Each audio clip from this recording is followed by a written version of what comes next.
So what is the goal when it comes to a chiropractic adjustment? Many times people think it's just about pain relief, but it's so much more than that. So this morning, a patient of mine said, "Oh, I have less knots and tension, so that must be a good thing."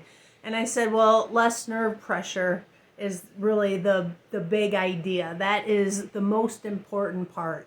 So what does that mean? When you have bones that are out of alignment, that pinches nerves. So not only can that cause pain, but it also affects how your body functions. So chiropractic is all about getting nerve function going so your body can heal naturally. So more than just pain relief, it's all about nerve function.